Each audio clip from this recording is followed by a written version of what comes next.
That has nothing to do with my prophet. Please just stop it. It doesn't make any sense. That's not the message he sent. That's not what he meant. That's not why he came. So you can claim as much as you want to, but I assure you the man I follow was not the same. See, I know a man who forbade the cutting down of a plant, who even spoke against those who had burnt an ant. So why is it that I simply can't understand how we claim to follow the same man? I mean, I know a man who forbade us from harming the innocent, saying he who does so would not only be prohibited from paradise, but he would not even smell its scent. So please tell me how what you're doing has anything to do with the message that he sent. This is the man who forbade us from even scaring cattle with a knife, saying you have no right to let the animal die twice.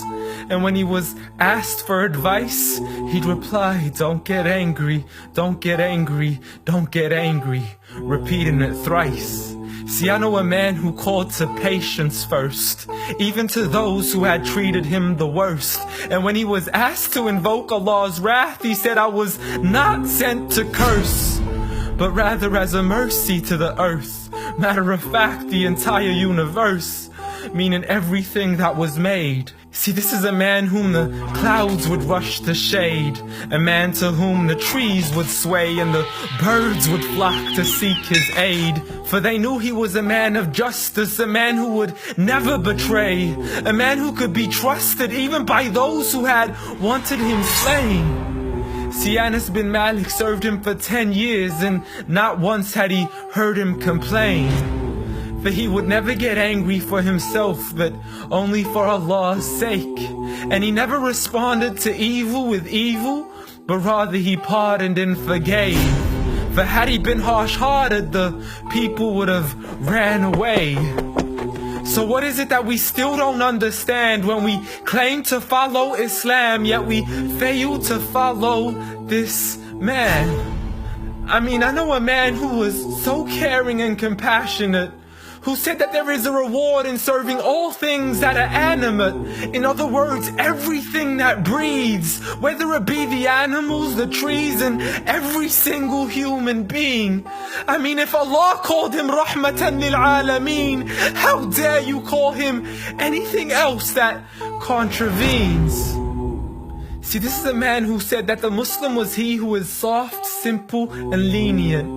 A man who taught us himself to be cautious from falling into extremism. See, he was never given two choices except he chose that which was easiest.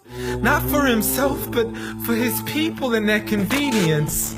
See, I know a man who advocated for the freedom of the slaves. A man who taught us that the Muslim is the one from whom the people are safe. Not only from his hands, but even from the words that he says. See, this is a man who would never mock, mimic, nor ridicule, nor would he ever publicly rebuke an individual. This is the man I follow, so forgive me if this sounds unusual. But the man I know was so much more handsome, so beautiful. A man who taught kindness to the neighbors, who taught us to serve others without expecting back any favors, to spread peace to those we know and even to the strangers, to walk with humility and to simply ignore the haters. But nevertheless, I know a man who still taught us to stand up for the oppressed, from the men, women, and children who call out to us in distress. I know a man who taught us to fight for these people, but by no means does this mean we have the right to transgress. For those who oppress have nothing to do with his name. So you can say what you wish to say and continue to defame his name, but at the end of the day, I assure you, the man I follow was not the same. Muhammad sallallahu alayhi wa sallam.